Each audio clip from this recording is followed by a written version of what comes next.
গাধাকে সৃষ্টি করার পর তাকে বলা হলো সকাল থেকে সন্ধ্যা পর্যন্ত তাকে ক্লান্তিহীন পরিশ্রম করতে হবে,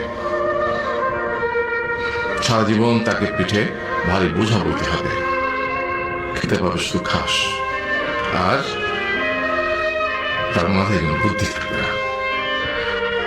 তার আয়ু হবে 50 বছর।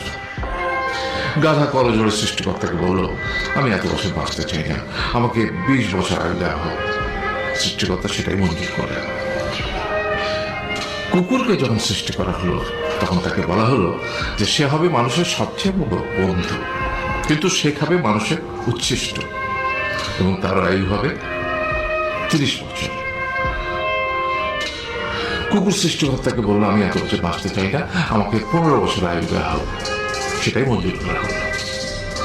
এরপর বানরকে বলা হলো, তুমি শুধু গাছের এ ডাল থেকে ও ডালে ঝুল খাবে এবং নানান রকম ফন্দি ফিকির করে মানুষকে আনন্দ দেবে, তোমার আয়ু হবে 20 বছর। বানর বলল, আমি 20 বছর বাঁচতে চাই না, আমাকে 10 বছর দেওয়া হোক। সেটাই মঞ্জুর করা হলো। এবার এলো পুরুষ মানুষের পালা। তাকে বলা হলো যে তুমি হলে প্রাণীগুলোর মধ্যে সবচেয়ে বিচক্ষণ এবং বুদ্ধিমান, সেই জন্য তোমাকে প্রাণীদের শিরোমণি করা হলো এবং তোমার আয়ু হবে 20 বছর। তখন পুরুষ মানুষ বলল, করজোড়ে বলল সৃষ্টিকর্তাকে যে 20 বছর আয়ু অত্যন্ত কম, হে প্রভু, আমাকে ওই গাধার সে যে 30 বছর আয়ু চায়নি সেটা আমাকে দেয়া হোক, ওই যে কুকুর 15 বছর ফিরিয়ে দিয়েছিল সেটাও আমাকে দেয়া হোক, আর যে বানর 10 বছর নেয়নি সেটাও আমাকে দেয়া হোক।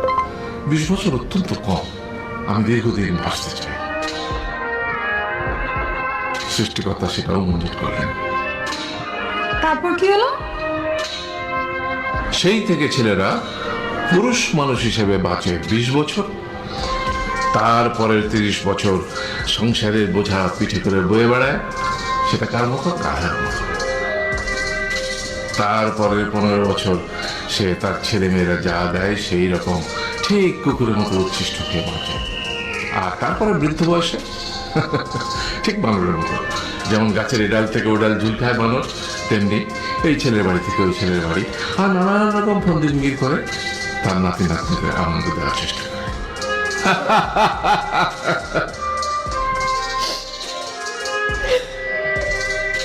আরে